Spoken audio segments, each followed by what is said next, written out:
This is Keeping Life Sharp, where we talk about self-care, marriage relationships, motherhood, and revelational messages that God has given me. Today I wanted to stick with the motherhood side of this video. Um, this is going to be a Q&A of if you're considering to become a stay-at-home mother. So these questions are questions that I've received throughout my whole journey as a stay-at-home mother. And if you're considering this journey, I just want to give you the fullness of what this journey is like on my end. If you hear kids in the background, don't worry. They're all at nap time in a safe place. Majority of them are sleeping, just the baby up.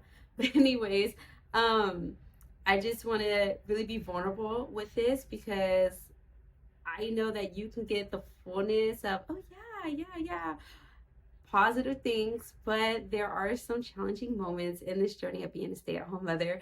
And I just want to be very vulnerable with you, but stay with me because I promise you at the end, there's going to be so much encouragement coming your way.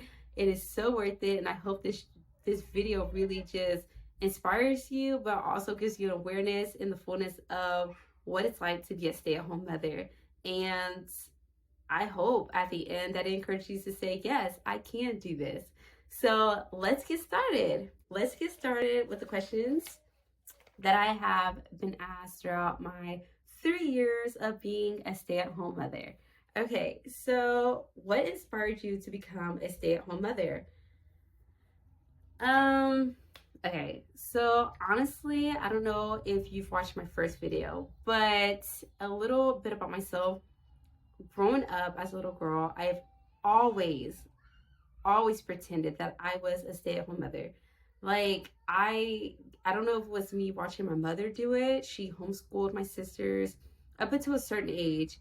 And she was the cook, the one who baked, the one who cleaned everything. She took us to museums. She took us to the park. She did a lot of babysitting for my family and took them on to teach them during certain periods of our growing up, like kind of like homeschooling, but not really. Like, she educated them in the process of watching them. So I don't know if it was just inspiration of watching her do that I mimicked everything that she did. Like, she cleaned, I cleaned, and I loved cleaning. I still do, guys. And then she had like this whole kitchen set up where there was chalkboard, her little phonics section, all the things that teachers need for teaching their kids at home. Like, she had the whole setup like she was a teacher. And I would always pretend to be a teacher to my little stuffed animals. And I had these two Build-A-Bears who were like my babies. And I was like, okay, like, the other stuffed animals are my class, like other kids who I just watch. And then I have my two babies, and I will pretend that I was teaching, like mimicking everything that she taught. I'll teach my kids the same thing. And then it was just really exciting, to be honest. So me doing that and having like that season of pretending that I was a blogger without knowing the term, of course, pretending I was a blogger, and then like doing all the things with my babies, having the carrier and having the little strollers, anything that you could possibly think of that a baby needed, my family knew that I needed for my babies. And I took care of my babies accordingly to what I saw my mother do.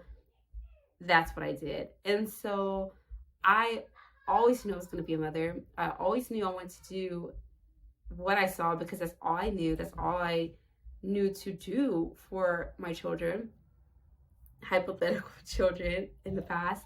And everything that I saw my mother do, I knew that that was what I wanted to do. I knew that that is who I wanted to become because that's all I'd known was seeing her do those things with my family, my sisters, and the community that she took in every now and then. And so with that being said, she really inspired me to become a stay-at-home mother. And not only that, I think that with the way my family is set up, like my home with my husband, my I guess like my family now, outside of my mother and sisters, we're in this spiritual life where, you know, we believe in God and we love God, we serve God, we honor God with everything that we could possibly do and think of. Like, that is our goal. That is who we are. That's who we want to become more, and we want our children to become people who love God, who honor God, who are just walking in the identity that God gave them. And honestly, for our household, my husband and I just really believe that it would have been best for me to stay home with our kids, um, just so that we could build a foundation or root in them about who God is and raise them up in that way before bringing them into a school, a public school or private school setting, that they would just get the fullness through our actions, through our everyday life, about walking as a Christ follower, and just living life like Christ did, instead of being exposed to certain things that we weren't ready for our kids to be exposed to. And I know they're 3 under 3. Like, what could that possibly look like? Trust me, I've worked in daycares, and the things that you'll be surprised at the things that toddlers say, because when you think they're not listening, they're listening. That's what my husband will always tell me. Like, they are listening all the time. They're looking, they're watching, they're paying attention, because they're learning and they want to sponge in everything that you do. And so the things that I've heard from children and seen that children did, at that time, I just couldn't bring to, we just didn't have in ourselves to bring our kids to that environment, because it's everywhere. Kids, they come from different households with different beliefs and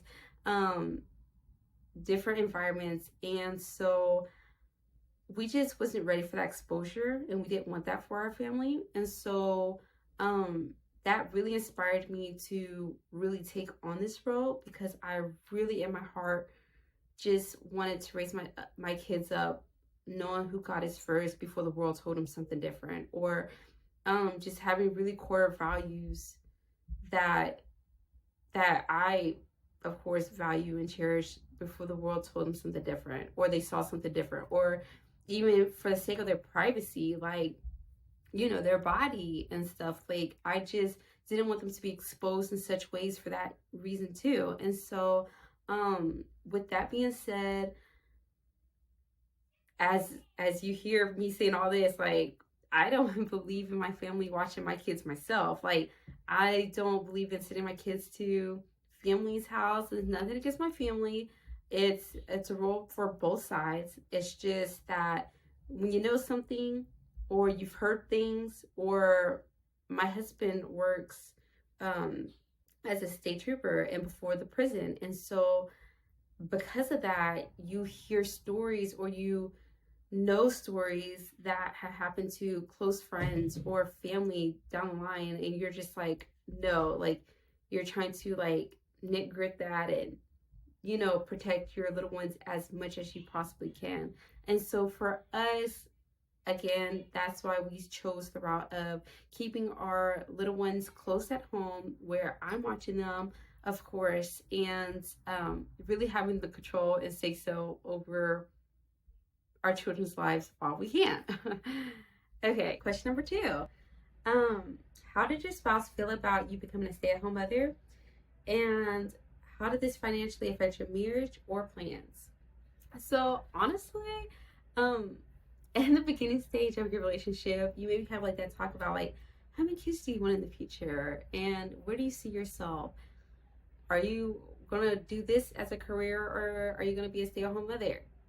Okay, we all have those questions at the beginning. And I think sometimes when you hit that question at first, you don't really come back to hit that question again when you're actually serious in the relationship. And so that's where me and my husband, like, were at. So we were engaged, and during our engagement, I got pregnant. And we had our baby a month before we got married. wait, no, we had our baby a month after we got married. And so we really, because we were just like living life and just going with the flow, I was working during my pregnancy. We really didn't go back to ask like one more about family planning with how many more kids do we want? Is this it? Like, we didn't really do any of that, which is something I suggest you do when you're serious with your spouse, is always still family plan. It may not go your way. God maybe has different plans for you, or maybe God put the desires of your heart to have it a certain way, and it might, you know, go that way. That's awesome. But I will suggest that you always hit that topic of like, where are we at with family planning, just so that everybody's on the same page. For my husband and I, we didn't do that. So when I gave birth to my baby, after my 6 weeks postpartum recovery, I clearly was in the clear to go back to work, but my husband didn't want me to. He was like, stay home with the baby. You don't need to go to work. You could just raise our kid. For me, pridefully, that was difficult. Like, I've always worked, I've always taken care of like my part of the bills. Um, and it was just something like I had to establish in the relationship, because like I said, pridefully at that time, I was like, I need to do my part. And clearly I know he could take care of me. Like, he's shown those ways many times since I've known him. But I just, after experiencing my parents go through that, like my daddy making the money, like being like the high baller, like bringing the money in, and us having like everything, and my mother being a stay-at-home mother, to him working so hard that he became sick, and we kind of like lost it all at one period. And then my mother had to be the one to go back to work, or actually just go to work period, because she really didn't, other than babysitting jobs and stuff, like she didn't really have like a working in the fields, like stores and retails and stuff like that. So because I experienced that, I was really trying to take the initiative to go back to work at some point, and my husband just didn't see that was fit for our family.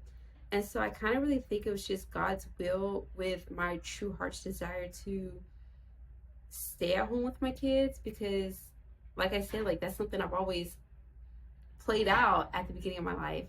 And so I think God really just shaped my life and my husband and our choices just so perfectly, that it worked out for us. Every now and then, I'm not gonna lie, I do tell him like, okay, maybe I should just go back to work. Like, maybe it's not gonna be full time, but I can just like take on like little shifts. He hates that. He's like, babe, like, don't you like doing this? And I'm like, yes, don't get me wrong, I do. But for me, it was just difficult to, like I said, see him work the jobs that he works. Like, working at the prison, working as a state trooper. Like, I love him as a state trooper sometimes. Just being honest, sometimes. Like, I love the opportunities that he's had, because, I mean, he's using his degree, thankfully. But it's just, I don't know. It's just, I always felt bad, or I still do sometimes feel bad that, like, even though he loves his job, I feel bad that he has to work a lot. I mean, he has to work in general, but, like, it just seems like a lot when you're a stay-at-home mother. Like, time is way differently, and you look at time so much more differently. Your calendar days sometimes look much more differently, because sometimes you will take on the calendar days of your husband's work schedule. Different weekends will be different than like regular school week weekends, you know. And like, so you weigh time differently, and being in the house with your kids all day sometimes can make you look at your husband's work schedule as you're overworking, this is too much, or you know, certain things. And yes, it's providing, and I thank God, and I don't want to complain about it, but it can be a little bit challenging. And so for me, I will always tell him, like, I could just go to work and stuff. Like, you can have time with the kids, and I could still be making money that doesn't affect us or whatever, but like I could be making money and stuff and just have like my little break and make money at the same time while you stay at home, have your alone time with the kids. And it was just always something that I thought about doing or we've talked about, but he just really um, felt like the role for us was him go to work, bring home, the mail saying like he brings home the bacon and the mother stays home. And for me, I really don't care, to be honest. Um, and so financially, honestly, um, you do reevaluate things to meet your current, um, I don't want to say situation, your current lifestyle. So for us, with there being only one income, um, it really hasn't made a difference, to be honest. Being a stay-at-home mother, you do lose that extra income. You do. Um, Fortunately, what I'm just thinking about is that at the time when I was a substitute teacher, he was he went from his California job, which was a lot of money, to becoming a school aide. And so he was making a little bit more than me as a substitute teacher with our first child. But I would like to say that um, every time we got pregnant, like he always ended up having like a new job. And it always led to something more of his actual degree, which was, I believe, criminology or criminal justice, but I think it was criminology. And like it was always something that kept leading him more and more into his field of work. And so, like the second child, he worked at the prison, so he had like a way different income and worked more, which I didn't like, but um, but it still balanced the two. And then he had the desire to. It's a weird setup, but he was approached while he was working at the prison by a state trooper to become a state trooper. And so he actually, the day that I found out I was pregnant with my third one, is the day he got his acceptance letter. And he didn't know that, like, clearly he didn't know the process of me, you know, becoming pregnant. Like, I mean, clearly you know what you do to get pregnant, whatever. But, like, he didn't have that in his mind that I could be pregnant. So when we both had, like, the same news the same day at the same time, he was really conflicted, but I had to encourage him. I'm like, look, everything happens for a reason. Like, just do it. And he ended up having a better job where he worked less with better pay. And that was our third baby. So I feel like every time that we had a baby, he always had like a promotion already ready for him. And I think that's just all God, to be honest. So I feel like it personally weighed out the same or maybe even better, because we're not one of those people who like we're really just content people, I guess. I don't know how to even explain that. Like for instance, my older sister, she wanted to be a stay-at-home mother and she tried it. Like she tried it, but mentally she just thought it was too much. And for her, she had a certain lifestyle that she just didn't want to give up. She loves going to Disney. She loves going to travel the world. She loves like her fashion, her makeup, her big home, her new cars. Like she loves like all of these things. And she told me herself, like, in order for her to have the things that she wanted, her husband works a good job too, but she wanted her own money too. And in order for her to have the things that she wanted, like the extra stuff, like he could take care of the basics and other things, but for her to have like everything that she wanted and to have her own money, to have her own say and things like that, like she decided to go back to work. And luckily for her, thankfully for her, she has family who watches her kids. And it's actually a perfect setup for them. Like, that's what works for them. And so, me saying that is that I believe that financially, no matter what position you're in, you will make things work. You will have everything you need, of course. But if you're one of those people who just don't want to give up, like, it is a sacrifice. There's some things you do have to sacrifice. And that's okay to have those years where you have to sacrifice. There's nothing wrong with it. But if you're one of those people who can't give up certain things and you want your own money and you're just like, I need, and you have to like live a certain lifestyle, then I mean, financially, it could be something on you in your marriage, or between you yourself. Like, it could be something, but for us, my family, that was not the case. Um, Everything just worked out perfectly for us. Like, we still have everything and more. To be honest, we have everything we need and more that's suitable for our likings and our lifestyle. Like, so I will say that. What are some changes you faced in becoming a stay-at-home mother?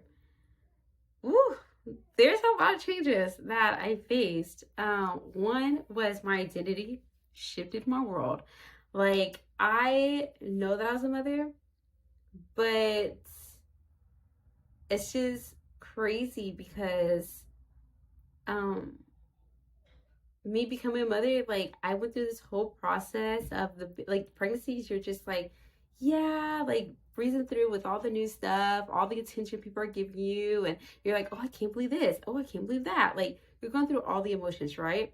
And then, like, during postpartum for me, my husband actually kind of took over that area. He was the one who did like the chest to chest more than ever. Like, I know that's why my first one is so connected to his daddy. Like, they are like knit grit, like, oh, and I'm just like, woo. So, anyways, so my husband actually told me to rest. The only time I was ever up during my postpartum season was literally he would wake me up to eat, nurse, take a shower, go to sleep.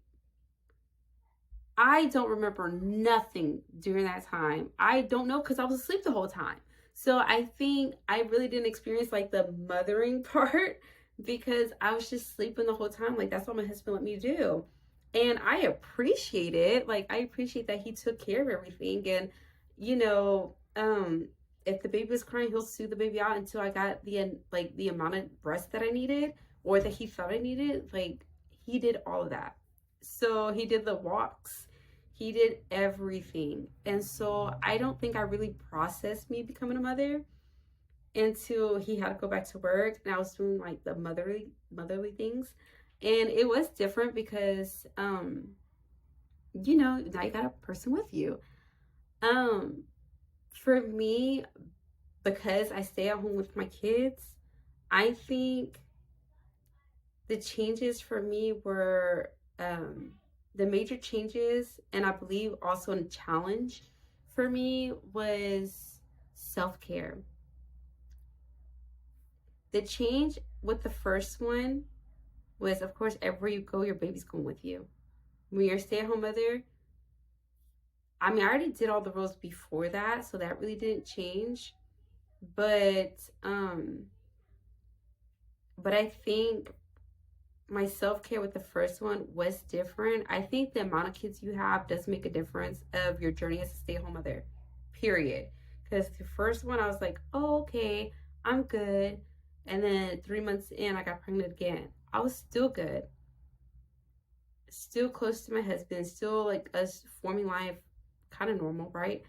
And I don't think we faced really any big changes of me being a stay-at-home mother because I already did the things that I love doing. I know they're waking up. And so I believe that it wasn't until my third pregnancy where I kind of like started losing focus on myself and a sense of self-care, like any area. I just remember that I was literally in the restroom. I turned and saw myself in the mirror, and I just remember seeing my face like, what is going on? I was going through a burnout that day for the first time. It took 3 kids. And how old was my baby? My third baby was maybe 5 or 6 months old. It took 3 for me to have my first burnout. And I mean, it wasn't nothing of what they were doing. Honestly, like, I always myself, kids gonna be kids. Like, they're toddlers. Like, they're gonna be toddlers. Like, you know. Um, but I remember just looking at myself. I was going through a lot with, we just moved. Our car was broken for like how many months at that time? Too many. Let me just say that. And I was new to town. I didn't have friends. I couldn't go anywhere. And it was just a lot of things going on, like family wise, like my outside family, my grandparents, and all these like health things going on. And I was just like very much going through it. I know people may say it was maybe postpartum depression. I believe so too. And I really just couldn't do it. I saw myself and I broke down tears. I was burned out. The kids were emotional on the other side. And I was just like, and it was just one was sick, the other, actually, all 3 were sick, and the baby was teething. And we were doing all these travel plans for my husband and his work, and then for family stuff. And it was just a lot going on at one time. And so I was just overwhelmed. But when I saw myself and I saw like how that kind of stress like made me look, I was like, what am I doing? Like, why did I neglect this area of my life and not take care of myself better? Why did I not continue, or why did I not take those breaks when my husband told me to take those breaks in the first place? Why did I not have me time or cherish me time or establish me time when I should have, you know? And so for me, that really changed. Like I said, becoming a stay-at-home mother, like I gradually went into it. And so nothing really changed for me at the beginning up until my third child. And that was just, like I said, when I started neglecting myself and taking care of my basic needs of being a woman and all these things, like I felt the toll on my body. I felt the toll in my mind. Like I just saw it spiritually different. And that was like huge challenge for me too. Like it was something that I was like, okay, how do I get back to me? How do I get back to me outside of being a mother, me outside of being a wife? And I was being a poor wife too. Like I mentally was like, you know what? Like, it is what it is. We're just gonna try to get through this. Like, I'm just do my role and that's it. Like I like the honoring part of being a wife, like honoring my husband, I don't think was where it should have been.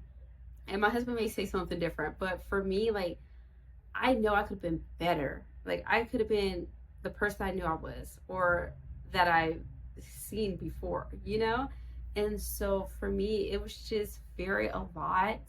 And I would highly suggest that if you ever want to become a stay-at-home mother, remember that at different ages, things change. And when things change, you change. You have to grow. You have to grow. I had to grow in so many areas of, I thought I was patient before. I learned that I wasn't as patient as I thought. Period. I thought I had self-control before. Apparently I needed more. I needed more love to give, more joy to give, more patience, more gentleness, more just pick a thing. And so with that being said, like with all of those things, don't forget yourself. Because when you forget yourself, it could be the biggest change that you will see in the journey of being a stay-at-home mother. Don't forget to take care of yourself. If you need to, wake up early in the morning. I know it's a challenge, it is a challenge trying to maintain you outside of these different roles, because you're still a daughter to God. You're a wife, you're a mother, you're a sister, you're a friend, you're a pick a person on like pick a person. You're somebody to somebody else all the time, but who are you for yourself? Like, who are you when you need to be alone or you need to show up for yourself? Are you going to be there in a healthy state form, like mentally, emotionally, physically? Like, can you be there? And so I will highly suggest, if you can just avoid that big change, because that was a huge change for me. If you can avoid that big change and that biggest challenge, take care of yourself. It's okay. Healthy self-care is okay. And I mean healthy. Don't be like selfish and you're like, I'm cutting you off. Blah, blah, blah. No, like, being healthy with it and maintaining that self-care for yourself. Do what best fits for your family and for yourself. Don't neglect yourself, because it will be a challenge for all the other areas of your life. If you can't take care of you, it will literally show up in every other area of your life, and it won't be fun. It won't be a joy. So take care of yourself. That was the biggest thing that changed for me, and I had to learn to really take that back, like find myself, take that back, and really walk into the identity that Christ has called me to. And it was the biggest challenge as well that I am still overcoming today, because clearly I'm still growing as a person. Okay, so this next question I'm going to ask is actually something I want you to consider, because these are questions that I have been asked many times before. Can you handle judgment and criticism as a stay-at-home mother? And the judgment and criticism can look like this. Are you going back to work? Do you have goals or dreams? Do you do nothing all day? It must be nice to have help. So will you stay home and make babies like a machine? Is that all you're good for? I promise you, you will run into people who have not so nice things to say about stay-at-home mothers. I know that this generation is different when it comes down to women working and women staying home. But these are questions that you will come across. And the reason why I know this is because as I've talked to other stay-at-home mothers, they've literally said the same thing. Those are questions that they get too. And I'm like, why is it that it's so hard to believe that a woman can stay at home and raise up their family and want better for their family, and it be so criticized, or like so much judgment, sorry for that, so much judgment is on a woman trying to be in her kid's life, And with that being said, like, please be aware of those moments. I faced those moments even by family and close friends, and it was really hard and devastating. But I thought it was necessary to add that in, like those questions in, because of the fact that it did make me think and talk to my husband about, like, maybe I should go to work. Maybe I should pick up the slack of, picket area. At home, there was really never a problem with anything going on. Like I've always did the cleaning and the cooking. Like, there was never an issue in those areas that I served in the home. But I started, like, questioning myself, like, could I be better? Like, and it's not about being better to be like gourmet meals every night, and it has to look like social media, and like, it was never like that. But I started, like, literally, like, I started asking my husband, like, do you not like this? Do you not like that? Is this horrible? I questioned everything. I questioned everything as if everything I've ever done was wrong. And I was like, maybe I'm not doing what's best for my kids. Like, maybe I'm not the best fit mother. I'm not the best fit wife to be doing these things. Like, we should just send our kids to school or daycare at their age, daycare. And maybe I should just go to work. But the thing is that I am qualified for these things because God called me to be qualified. And clearly what worked for my family is still working for them, and they enjoy it and they love it.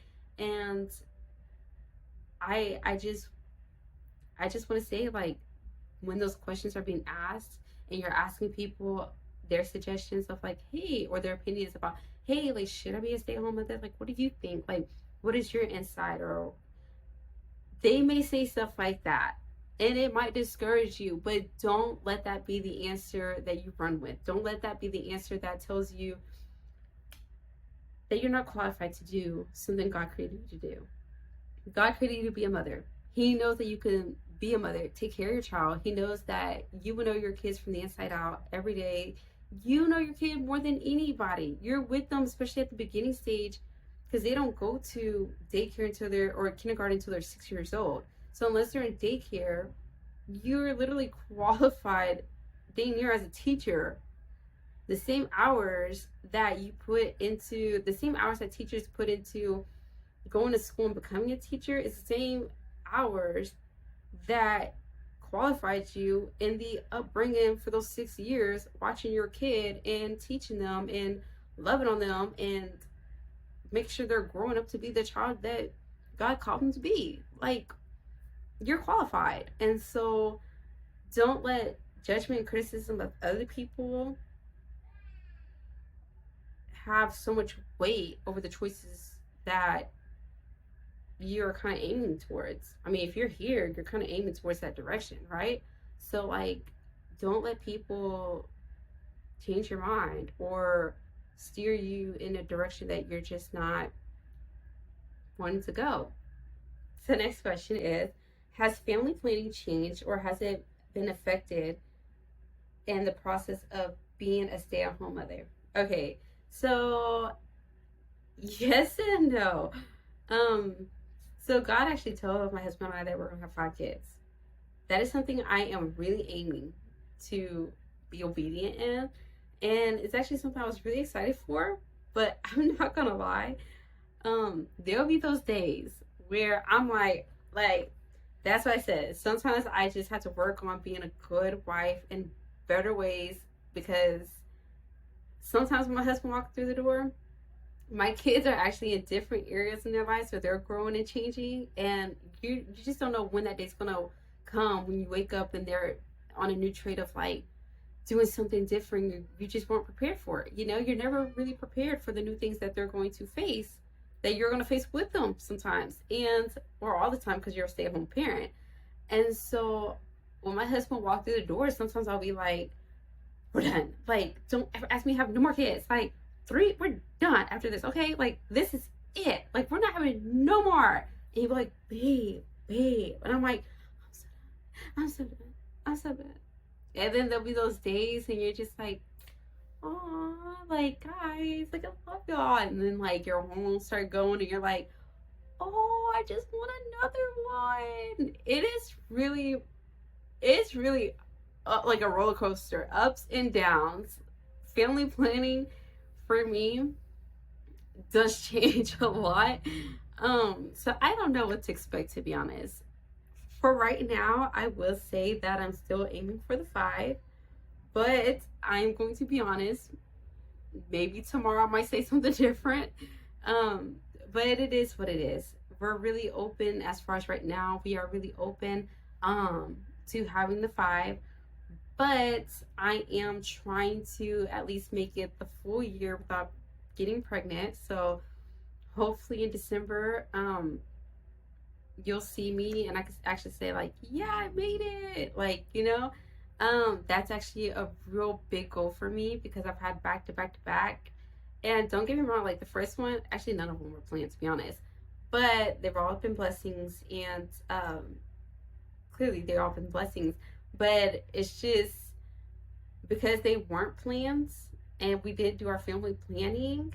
Well, at least this after the first one, we did try to do family planning, and it just didn't work. And so we just knew this child was really sent from God, the way he came and showed up. So and after him, then I guess we just didn't care. And we did care at the beginning, and then at some point we're just like, okay, like 2 wasn't bad, like we made it through, like I was good and all these things.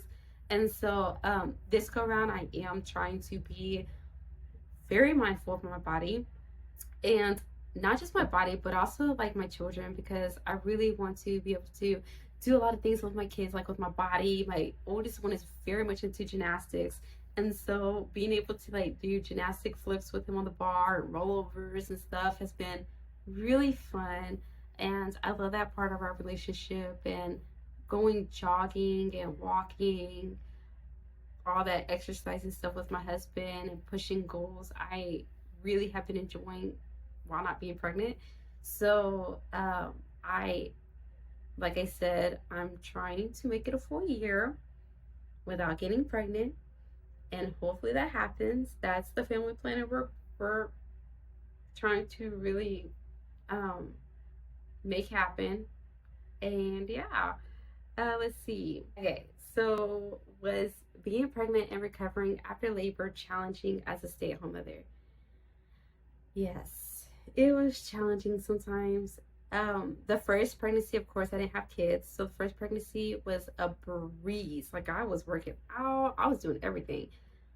The second pregnancy, I had my 3-month-old, and I remember before I found out I was pregnant, I remember that I was stuck on the ground. I had a I don't know what it's really called, like a back spasm, and it made me stuck on the ground for like an hour doing tummy time with my 3-month-old baby.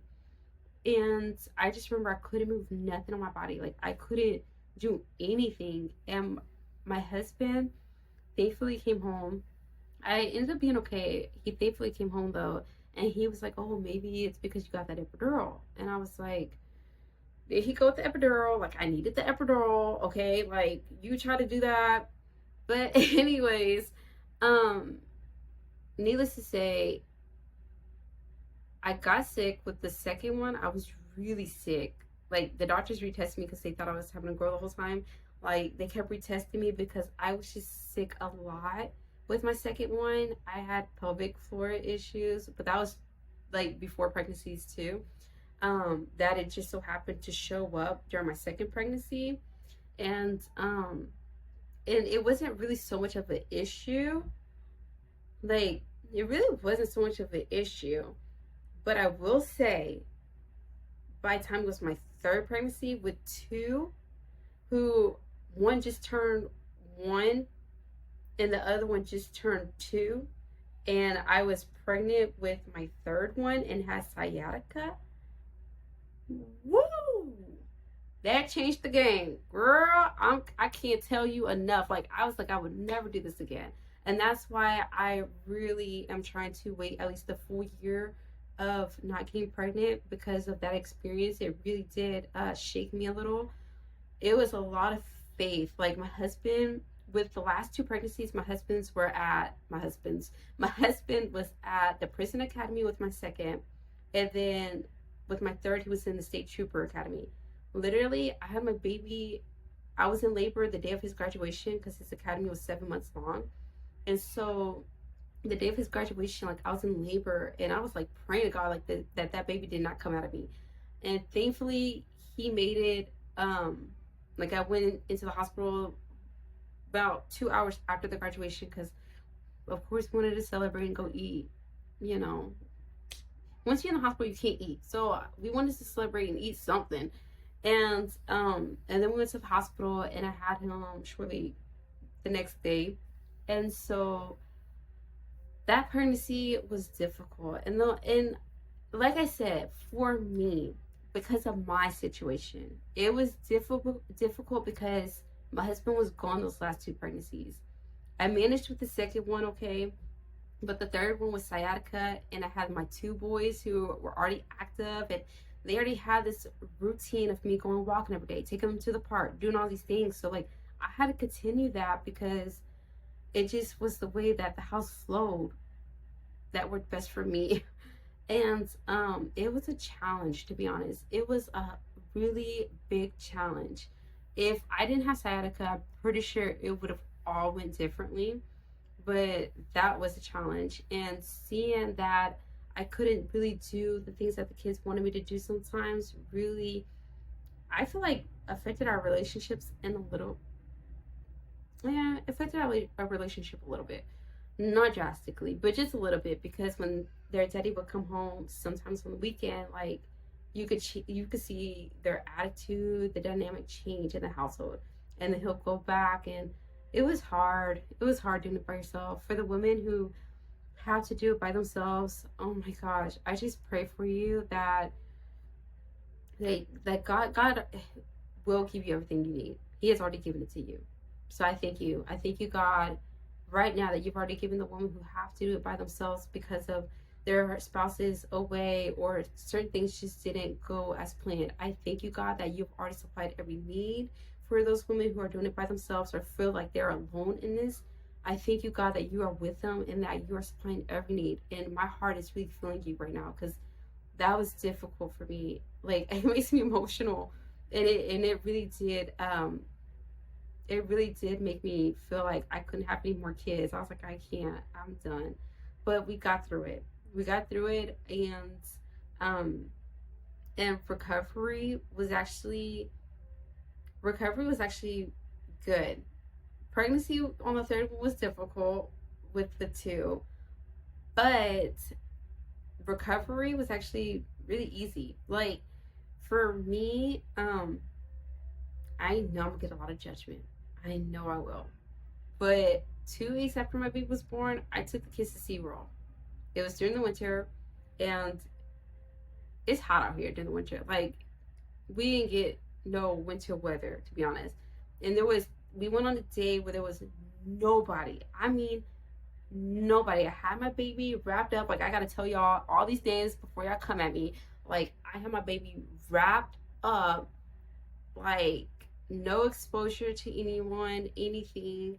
But I just knew that I wanted my kids to, I mean, a 2-year-old and a 1-year-old, I wanted them to feel normal with this new baby here and do like something for them for having to go through such of a journey of me not being able to do a lot of the things that we used to do. And so I really like, and their daddy just came home from um the academy after being away for 7 months. So I really just wanted them to like really have this moment. And I say it was the best day and it was worth it. And honestly, nothing happened. So I don't care. Like, nothing happened. Everybody was safe. Everybody had a good time.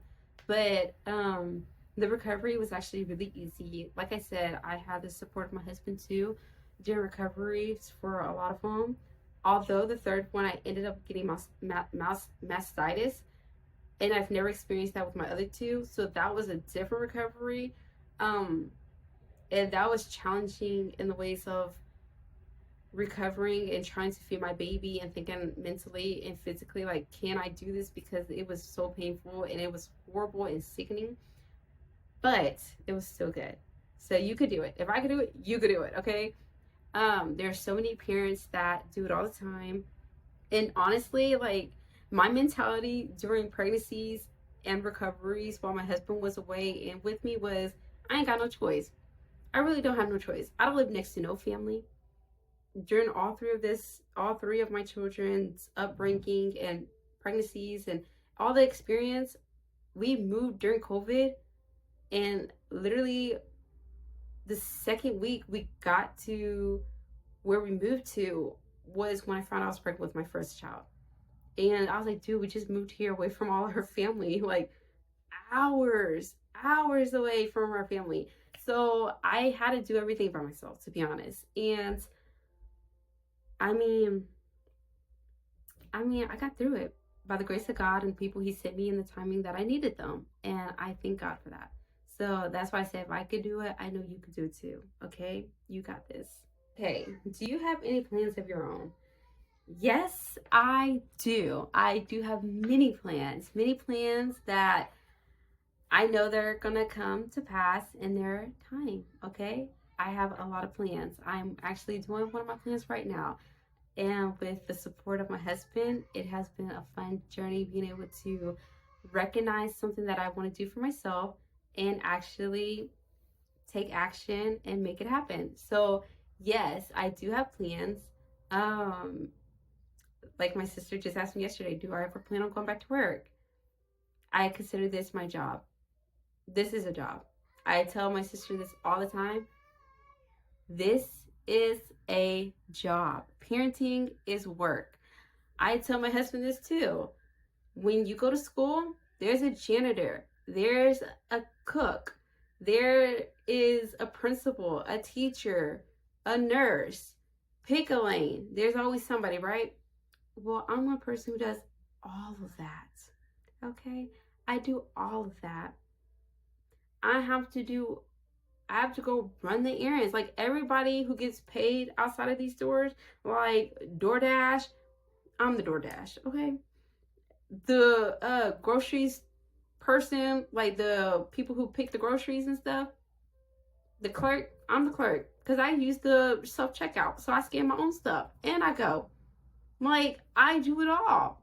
So I consider that work. Thank you. And you're welcome. Okay, so how do you manage self-care? There we go with that self-care, right? So self-care, how do I manage? Honestly, I make sure my kids go to sleep at 7 o'clock p.m. The latest is maybe 8:30, and that's with my oldest one only. And that's only if like we're going through like potty training and like the nighttime potty training part. And so that has just been very much of a journey itself. So that's why I've been kind of like with the schedule, like because of the pottying part, honestly. Or I'm not gonna lie, when his daddy does have those days where they're off or he comes home, I do give them that little bit of time to like stay up with him and have like a moment with him, and then they'll just go to sleep like this because like they're on a schedule, so they'll go to sleep like, and I am grateful for it. So because of that, I give myself about, if they go to sleep around 7, I clean up around 7:30 because yeah, around 7:30 I try to clean up because I have to do stuff with the dogs outside and all these other things. And it's just like cleaning because for the most part I clean a lot of the things with the kids while I'm cooking dinner. So that's already really taken care of before. And then so let's say around 8 o'clock. 8 o'clock I take my shower. I decide if I want to do my hair, nails, pick a thing. But from 8:30 all the way up until 11 p.m., I am up doing my website work or reaching out to a friend or reading a book. While I'm eating, I'm not gonna lie, I do watch like a little, I have to have like a little background noise sometimes. So like while I'm eating, like I'll watch like a little show on the computer. Yeah, that's like a little thing. I don't know, it's normal to watch TV, right?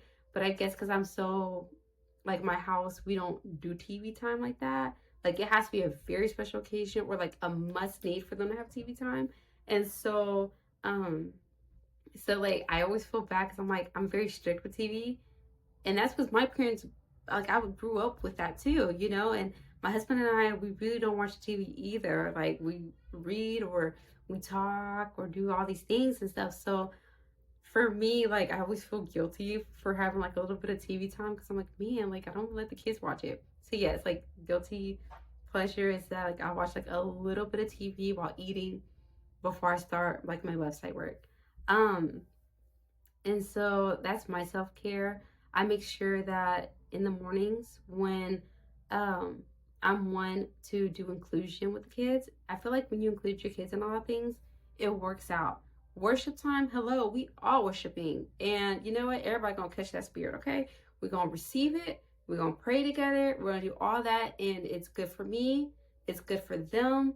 They see me as a role model, hopefully, of doing such, action and, living that kind of lifestyle. And so, which I hope like encourages them one day, especially when they pick their wives and stuff. But in the mornings, going to the park, like rather we walk to the park or play in the backyard. Like me walking to the park is my exercise, and then they play, and then they know I do my laps while they enjoy a snack in the wagon. And then if I'm in the backyard with them, it's whatever they want to do. They can do whatever they want to do, and I'll be working out. So I try to make sure that we do outside time every day. I promise you, if you're a stay-at-home mother, if you allow your children, and I'm speaking like I ain't speaking for older ones because I've never experienced that level yet, guys. Like I'm not there yet. But for my toddlers and baby, outside time is essential, okay? The whole morning part, like I love to put worship music on outside sometimes, and I'll work out and they listen to worship while doing whatever they wanted to. But I feel like one, they can use their imagination, they can learn different things, see different things, smell, be one with nature. And they're, if you have like multiple, they're not button heads or like messing with each other or irritated or you having to like come in like, okay guys, stop. They're all doing their own thing and it works. I promise you, if you put a lot of your time outside, you feel so much more peaceful. Like it works for me. Whatever works for you, do it. But that works for me. Um, and so I would get on to the next question. Okay, so do you fear socialization issues with your children not attending school or daycare? Honestly, I really did. I thought that I was like, man, like they're not gonna have friends their age. They're not gonna like communicate or learn from each other with their own peers. But I was reading this one book called I'm gonna have to link it. I have like a whole library here, so I'm gonna just have to link the book on here, or you could check it out on my website because I'm gonna have a whole article about this coming up. And there's this book, and the lady says that with her in her homeschooling journey, she had those questions all the time. But her answer was that her kids received more socialization with real life than with their peers. Meaning, she said that with their peers, they're at the same level and they're just learning based off like learning from each other. Because when they're with one teacher, it's really hard. A teacher is supposed to have 1 in 5 students, like one ratio of 1 to 5 students. She can only take care of 5 students to make it like like to have like a real deep connection and really know them and really cater to each need, right? So she said, but when you put one teacher with like 20 kids in one classroom, is that possible for her to take care of everybody's need and to reach out for everybody?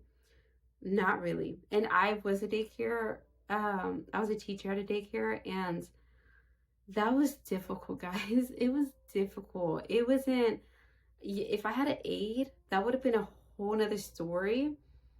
But that was challenging. And I had to teach 3 different age groups. Kind of 4 because they would stick like younger kids too with my age groups. And I'm like, that was difficult. So with that experience alone and knowing teachers who also go through the same thing, like she said that she found it better that her kids watched her live a normal life, at least in the stance of like her like being a mother, cooking, cleaning, like living life. Like they witnessed her live life. They went with her to the post office. They got to socialize with the postal carrier. They got to socialize with people who are older than them. They actually gained a confidence to talk to people of all age groups with different backgrounds than just their peers. And so for me, after reading that, I was like, dang, like that's kind of me because I go everywhere to be honest, and I talk to everybody to be honest. And I don't force my kids to talk to anybody. I don't force them to hug nobody. I don't force none of that. I teach them about boundaries and how people should respect their boundaries and, you know, their bodies and, you know, like letting them be able to discern things themselves because I never want to take away their intuition to make that natural connection of like, if I force them to talk to somebody and they're not ready and they don't feel like they're feeling it, then I'm like, I don't want to take that natural instinct of them having that awareness of, I don't think I should talk to that person because I forced them to talk to them. Like, I don't want to force them to make conversation with people that they feel that they're not comfortable talking to. Like, I don't want to do that. I don't want to take away natural instincts to judge either, situations and scenes, because honestly, I feel like sometimes, or not even sometimes, I feel like children know things that we don't know as an adult. Like they're really pure, and they have senses of their own too. Before, the world tries to take those senses away, or their imagination, or just pick a thing. But anyways, needless to say, I after reading that, I started to think, wow, because my kids really do, like, I don't live next to family, so I don't always get that connection of family, family, family. But when we travel, like, they do kind of do, they do kind of, when we do travel, my uh, kids do kind of stand off a little, and they have to warm up before they actually become very interactive with their cousins who are the same ages as them, or their aunts and GT and all the other relatives. But for me, I think that that's okay. Like, they, in every situation, they have to discern that, and they end up getting to a place where they can see, hey, this is a good setting. These people are kind, they're loving. I can be a part of this, and I can socialize and, you know, love on them and whatever they choose to do. But while we're here where we don't know anybody, I tell them all the time, like, you don't owe it to nobody to give a stranger a high five. Like, I don't want strangers touching my kids like that. I don't know what you did with your hands. Ew. And I just don't think that's appropriate, to be honest. But anyways, needless to say, um, but when we are at the grocery store and they see me socialize with like somebody, and then they want to socialize with my kids, for the most part, if they see me, I'm assuming that if they see me like having a good outcome with the person, and like positive, and like we're just flowing conversation, it's like a good conversation or whatever it may be, they will feel comfortable with talking to the person. And so they do talk to people who are older than them, and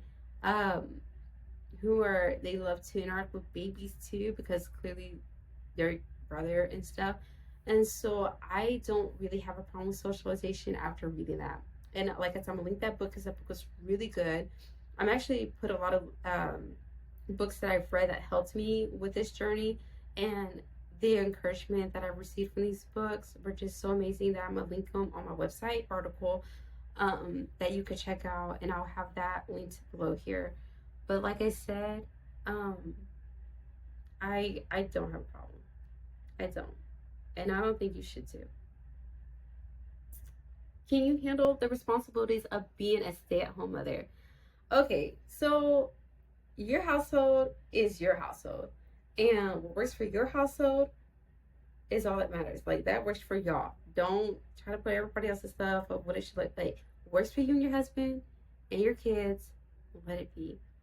For me, the responsibilities for me and my household is I take care of the laundry, cleaning, cooking, running the errands for the most part. My husband runs a lot of errands too.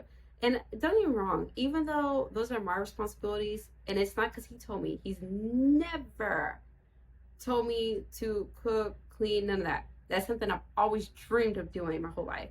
So therefore, I love doing it. And I'm not gonna lie, like, my husband is a better cook.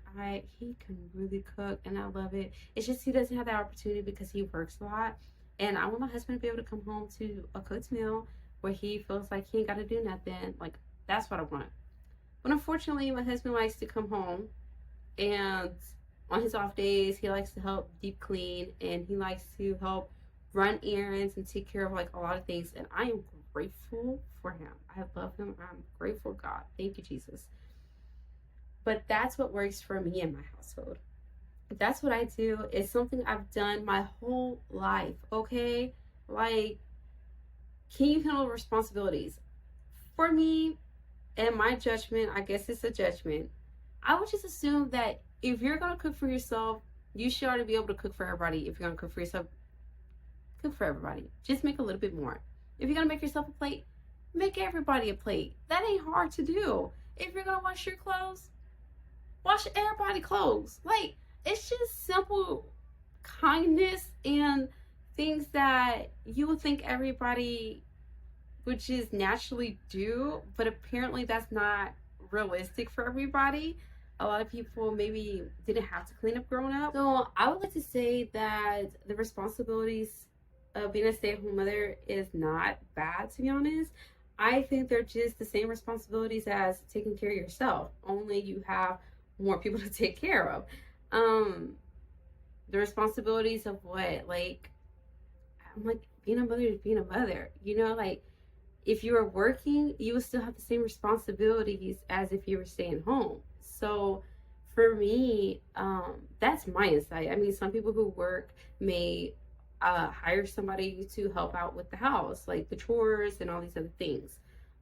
So needless to say that if you're already the mother who is making the appointments while you're working, you're making the appointments, you're making sure that everybody gets where they need to get to, you're folding the clothes, you're making the dinner, the breakfast, the lunch, pick a thing, like you're already doing the roles already, then I don't think your life really changes that much.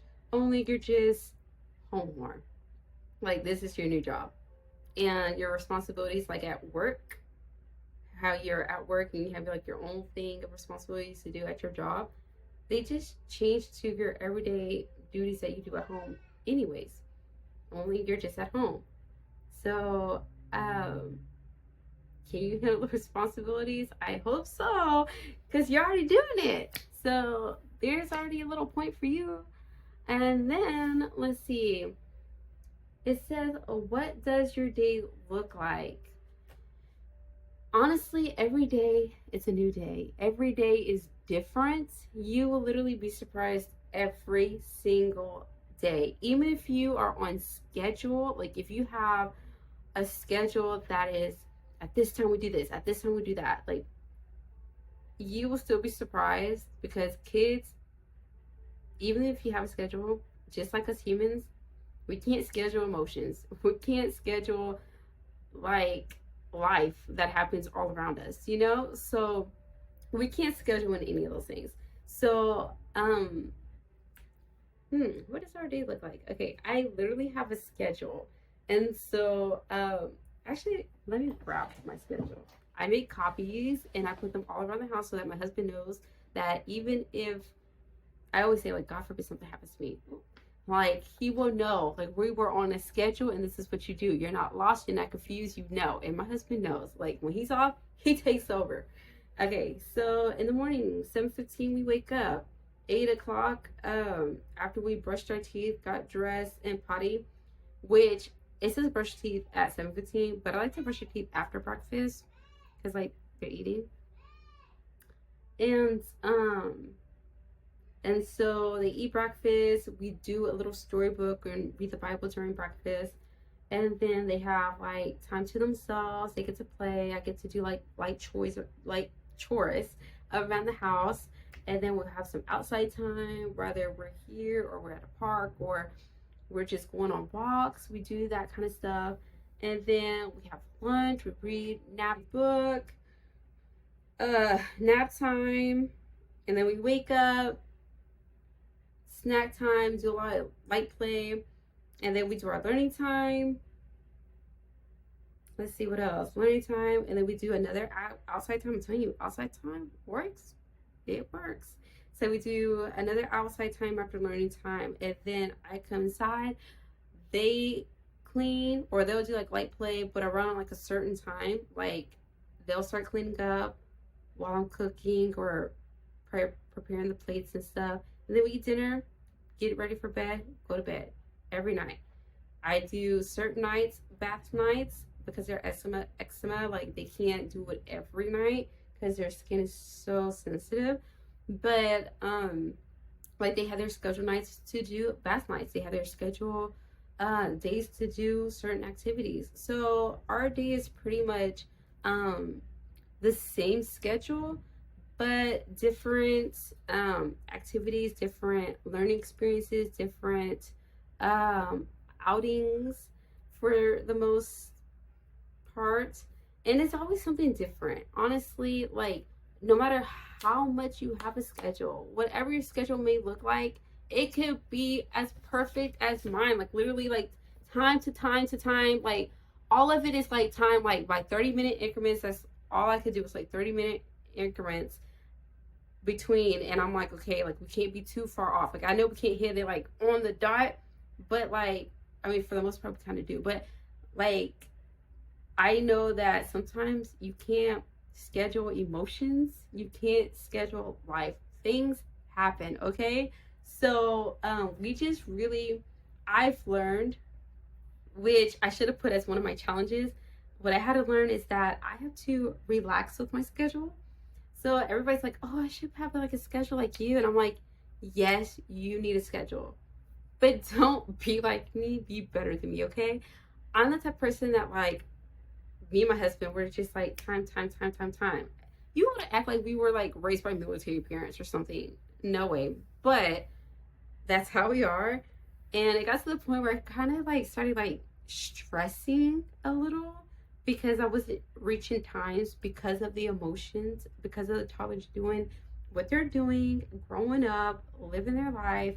And I'm like, I didn't schedule this in. Like, you're making me not reach my time, and it will bring frustrations on me that I didn't enjoy. Like, it made parenting very difficult for me. I was upset that they weren't listening to me. I was emotional because I wasn't reaching those times, and I was disappointed in myself because I was like, man, maybe I did this, maybe I did that. Look, do not stress about the time, but just have a layout of what it should look like. Like around this time, I want us to be able to be done with this and start getting toward ready for lunch. Around this time, I want my kids to start getting ready for bed, and by this time, my kids need to be in their bed. No questions asked. Like I said, when it comes down to that bedtime, because that's your bedtime, is me time. And I know people may think that's selfish or whatever. No, it's not. It's not. I make sure out of anything in that day is that they're in bed at that time because I know I need time to recover for myself. Okay? Like, I need time to recover. And so that's pretty much what our days look like. There are, like I said, the time is maybe, everything's maybe scheduled within a time, but every day is different. Like the city, for the most part, every city or town that I've been to, they do have like library days with the toddlers where they read books with their toddlers and do activities. And that's a great time for them to socialize with other kids, do an activity with you that's free, and you can socialize with the parents.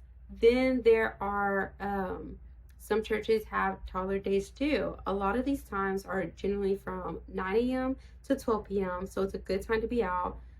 Some of them have lunch there, so you have like a free lunch. Some places don't, but you can always just pack a lunch, go to the park and eat, or have a simple lunch when you get back home and put the kids to sleep for nap time. There's always something different to do in your city. Just look at the resources that is provided by your city or town, and you will get by. I promise you will get by.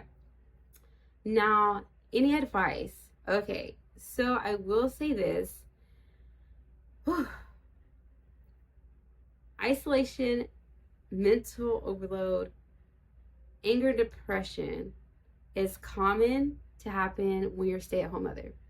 It is actually been researched, studied over a lot of various different types of women, and proven that these symptoms do occur when you're a stay-at-home mother. I mean, you're taking on the emotions of little children as well as your own, and trying to control yourself and do all these other things. And then you have to, like, you're just everywhere, you know? And so I will say, seek counseling. If you ever need counseling, seek counseling. Seek guidance.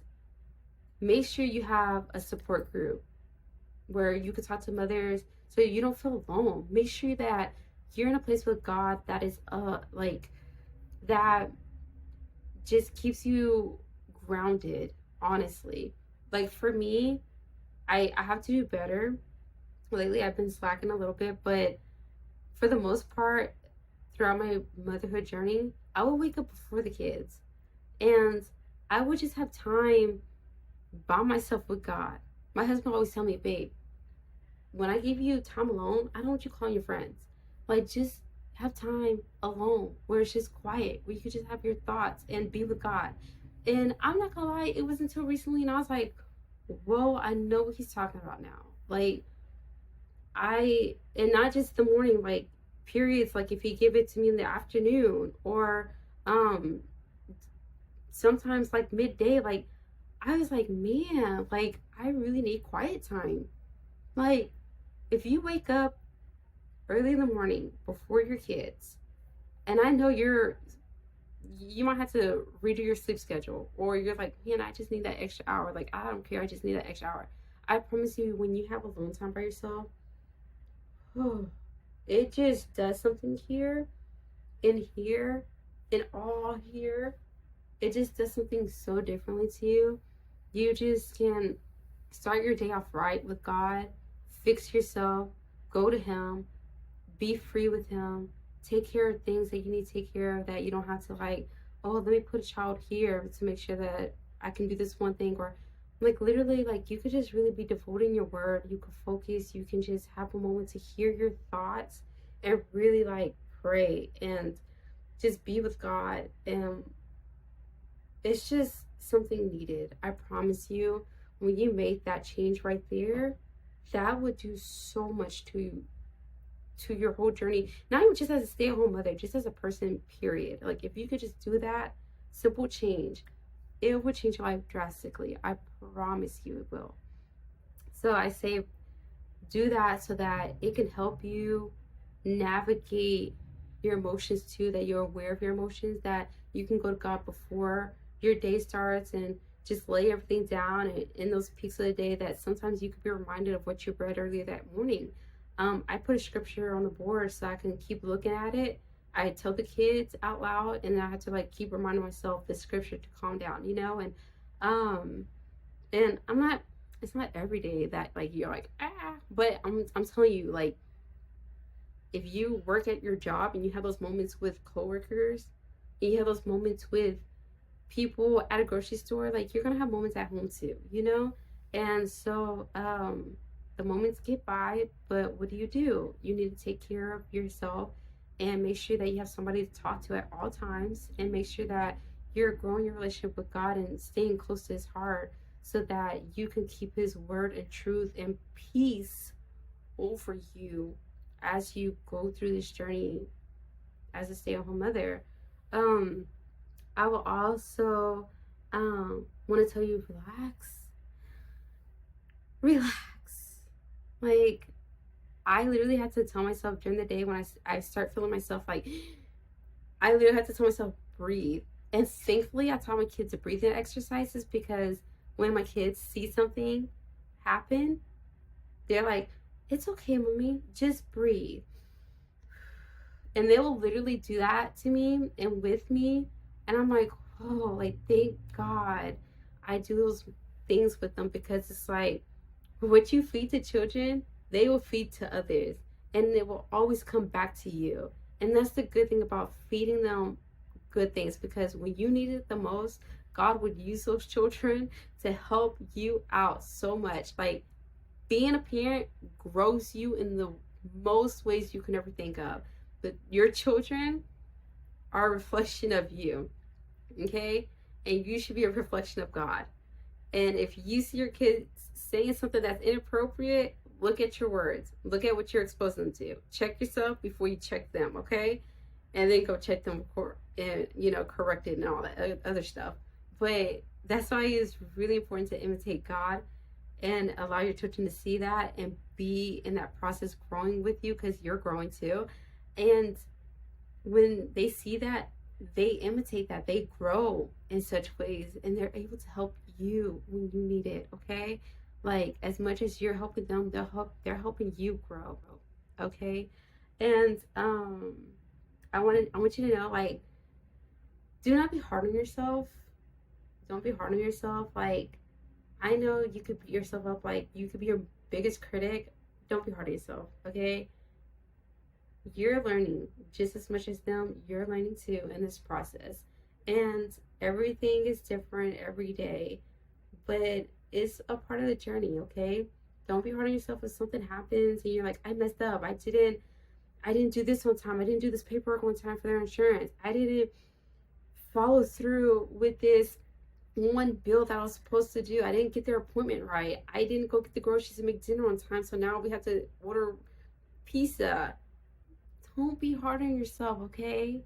Like, outside these doors, life is already hard.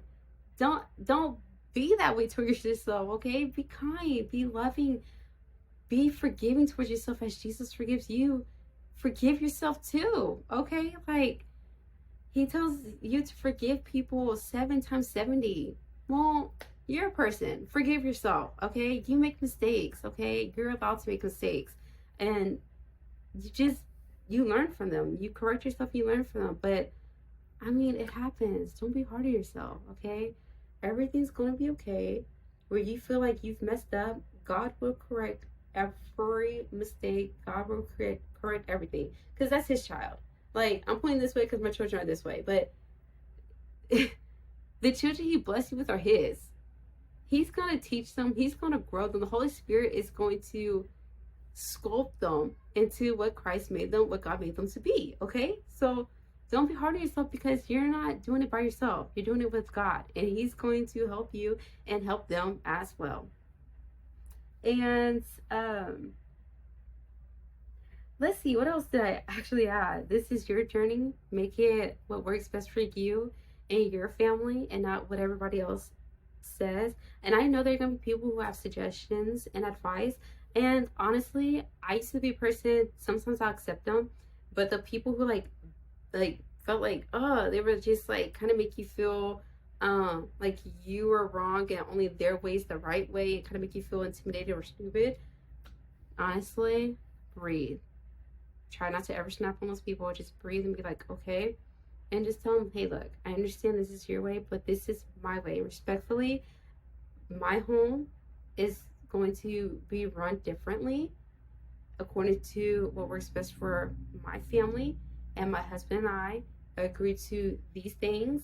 And this is how we're going to run our home.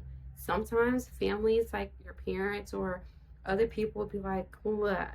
And you feel like because you're your parents or whatever, that they ultimately have a say, or like it should be done this way, or you feel like you have to do it their way, but no, you don't.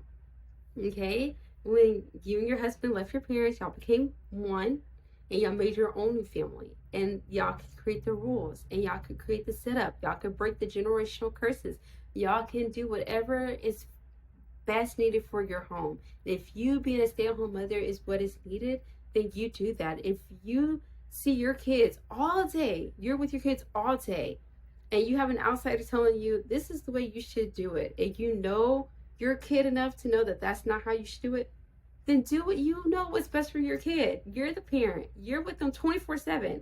I tell my family that all the time. Like, I don't do sugar like that for my kids at all. And they're like, no, like, and I'm like, first of all, at the end of the day, I'm with my kids. I care for their health more. I'm the one who's going to be with them more. I'm the one who has to take care of them if they're sick. I'm the one who has to do all these things, especially by myself as a stay-at-home mother, because my husband works. So you do what's best for you and what's going to get you through what works for your family, okay? You got this. And what's another one?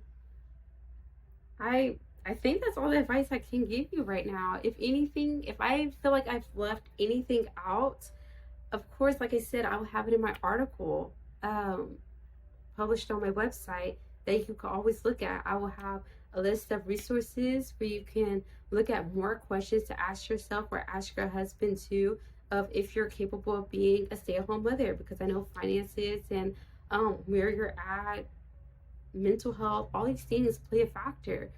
But it is possible. It is possible. There might have to be sacrifices, but it's possible. It's what's best for your children or your child. And that's what matters. And so I hope that this video was well serving to you. I'm sorry if it was a little bit long, but I just really wanted to reach out to people who are really seeking advice for becoming a stay-at-home mother, because I know that there are a lot of things going on in this world, and um, it's just a lot of sad things that we're seeing happen. And I know they say nothing new under the sun, but God did say at the end of times people are going to be more lovers to Himself. Okay, He knew what was going to happen, and He saw it, of course, but whether social media or not, like, we're seeing it more and more about people and how they are, and but like, it's just sad. So you know what's best for you and your family, and I hope that with you deciding to become a stay-at-home mother, I hope it works best for you, and that God will be all over your journey, that He will just cover you and your family through this process. Remember that He supplies every need, every need, every need He supplies. Okay, so don't ever think that you're lacking. Don't ever think that you're going to be without, because at the end of the day, like I said, those are His kids and you are His kid too, and He will supply for His kids. Okay, He will supply for His kids. And I love you so much. I really encourage you, and like, I just really want to encourage you. I think this is a wonderful route, and if you feel like it's not meant for you, then that's okay, but at least you considered it, and it may not be forever. Maybe you'll start off and you want them to go to public school at some point. That's okay too.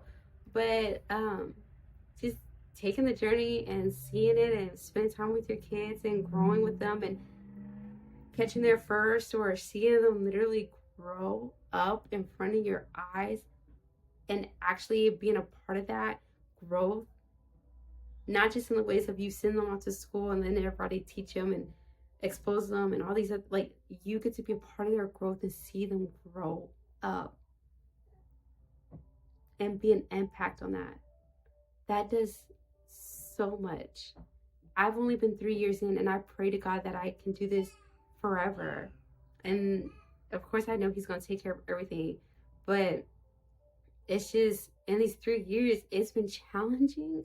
Like I said, moments challenging. And when is it never challenging, right? But guys, it is the most, like, I cry even thinking about leaving them at some point. Like, I know they're gonna go to college, and I pray that I'll be okay when that day comes. I know I will, but it's like, seeing them grow up and be a part of it is a different experience. It's different. And even through hard times, I literally catch myself being upset and laughing through it, because I'm like, you kind of can't take it serious sometimes, because you're just looking at them grow up, and you're just seeing how innocent they are, seeing how could they know, or seeing yourself grow through it. It's a life-changing experience that you only get once. And if you get the chance to do it, then praise God. If you don't want to do it, praise God still that you had the option. I love you guys, and I can't wait to talk to you in my next video. Let's build God's kingdom together.